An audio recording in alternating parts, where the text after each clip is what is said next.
is Emily with Claim Brilliance, and I am driving. Yes, it is true. The reason why I am driving and recording is because I know that I am supposed to put this out there, but I also keep procrastinating it. So I'm like, okay, if I just push record and start talking, then I will put it out there, which is so funny because I've actually recorded this like, I don't know, 7 times. So my hope and my prayer is that I can explain myself clearly, and also that you will be able to take what I have to say and really gain clarity and understanding. So the topic is forgiveness. Disclaimer first, forgiveness is not letting people walk all over you. When the Savior said, when it was asked of the Savior, how many times should I forgive? And the Savior said 70 times 7. What he was not saying was that you get to be a doormat. What he was not saying is that you should stay in a situation that is bad and not ever get yourself out of it. That is not what he was saying. What he is saying is that I have come to know that everything the Lord tells us to do is for our benefit. It is for us to grow, to develop, to heal, to use the atonement. It is not to let people walk all over us, to let things go that shouldn't go untaken care of. So you can forgive and still send a person to jail. You can forgive and still get out of a relationship. You can forgive and still choose not to put yourself in a situation. Okay, that being said, forgiveness. So I have a training on Write and Burn. There's like 3 steps. This is like the training, the advanced training that I'm giving you guys. So Write and Burn is just, there's something that happened, facts, right? Then there's our emotion that is attached to what happened. That is the Write and Burn. So any fears, anything you have to, if you're going to heal, you have to let the part of you that got hurt, or the fear, or the anger, or the extreme emotion, it has to be heard if you are going to be able to release it and set it free and forgive. So write down what happened. Write and Burn is the expression of the feeling of what happened, like it shouldn't have happened, and this is how it hurt me, and this is what I'm afraid is going to happen again, or all of the things, the Write and Burn. Okay. Then there is the judgment, and that part is our forgiveness part, but it's not the judgment of what they did. It's the judgment of what we thought should have happened. So it's our part of judgment. So let me give an example, because I think examples they speak volumes. So when I was growing up, I had an experience where I was bullied in school, like really bullied. And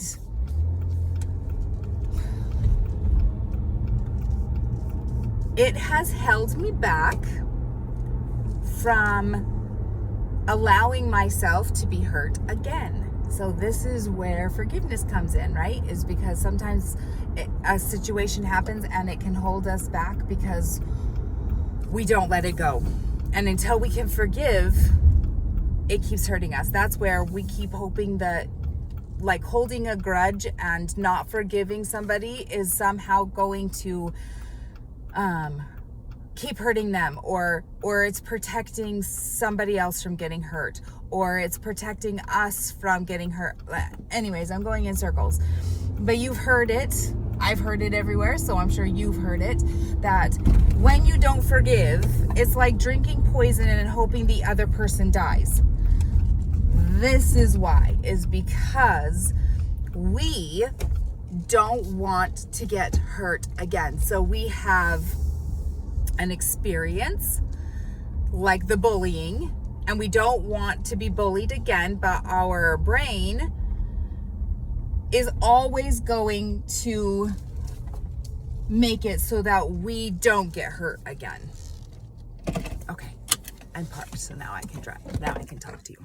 Okay, so our brain is made so that we will not get hurt again. We don't want to. Our ego is our protector, and we do not want to get hurt again. So what happens is we then go into judgment of that shouldn't have happened, right?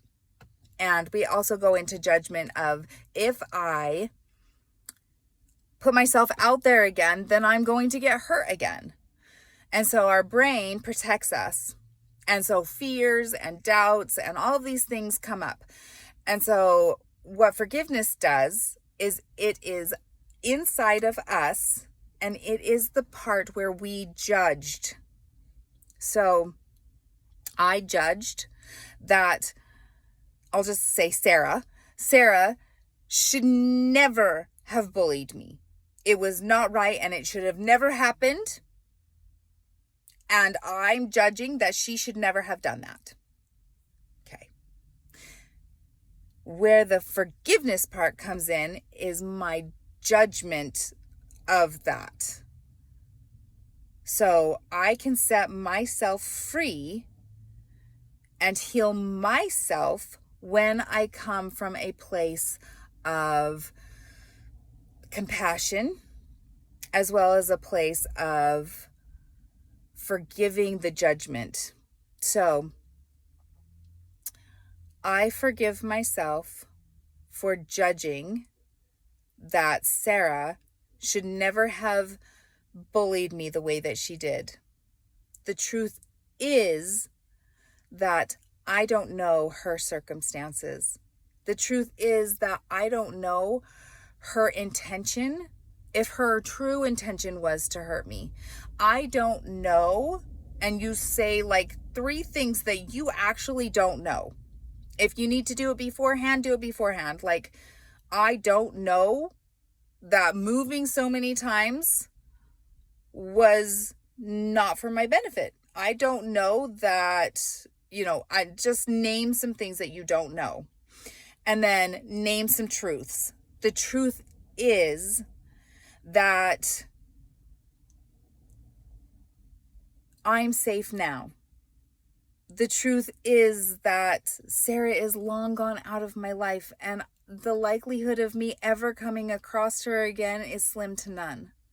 The truth is that most people need to hear what I have to say, and hiding is not helping me. And the truth is that when I hide, when I don't forgive past offenses, then I'm hurting myself and I'm holding myself back. The truth is, and you just name some truths. And then the 4th part, bonus, the 4th part is put into action something that you can do, such as me recording this video. But it also, like, if it's like, well, there's no action to take, then you can also do a forgiveness letter from something that you have offended somebody. So I'll just use my moving experiences. So, dear Steve, I, first of all, really want to let you know that I really appreciate that you go to work, that I can stay home, so that I can stay home. I really appreciate that you spend quality time with the Lord. I really, and sit, so you say some things that you appreciate about the person that you think you have offended. And then I would like to apologize for not trusting whatever it is. We'll just use the moving thing. For not trusting that you know what you're doing. For not trusting that you have gained revelation or are being inspired. The truth is that I love you. And the truth is that I have really enjoyed getting to know different people. I have really enjoyed being able to live by the ocean. I have really enjoyed being able to experience the places that we have moved. And the truth is that I actually really do like moving. And so if you come from a place where it's like a past hurt that really can't, like, there's no action to take, then do a forgiveness. And you can even do, like, you don't have to send that off. You can just rip it up again, but then it brings back, like, we all sometimes do things that are wrong. And we can even do a judgment against ourselves. One thing, like a judgment that we can forgive ourselves, is I should be at X amount of pounds, or I should be making X amount of dollars, or I should be having X amount of children by now, or I should be married by now, or I should be in my career by now. All of those are judgments, and we can do the same process of forgiveness within ourselves and do self-love, which is awesome. I hope that was clear. I really do intend to, my intention is to help set us free, to be able to move forward in our goals, to be able to move forward in our lives and in our relationships with self and others, and to be able to teach the atonement in a way that is understandable. And I really do hope that this is clear. If for some reason there is misunderstanding or whatever, please shoot me a question. I would be more than willing to answer any questions, and maybe even do a clarifying video if that's needed. So bless you, and I hope you have a beautiful day, and practice makes perfect. So this is the assignment, is to find something.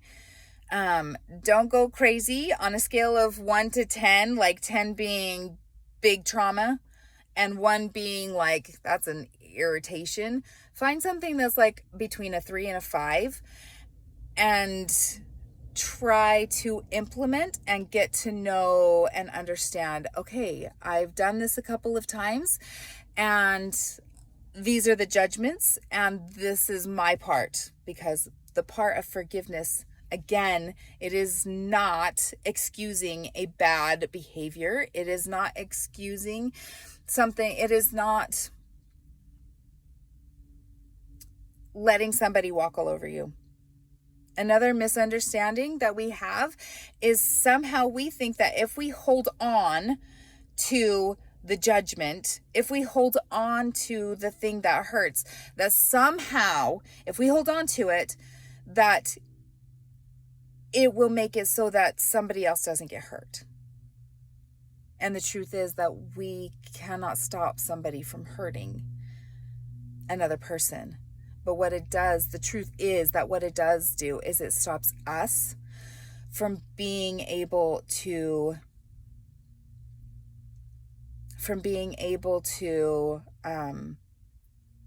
move forward ourselves.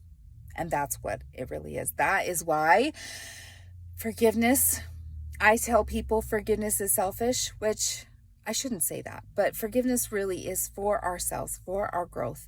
It is for us. It is not excusing. And when we can learn to forgive the judgment of the thing that happened, and also fully let the judgment fully express on paper, and then forgive that judgment, it sets us free.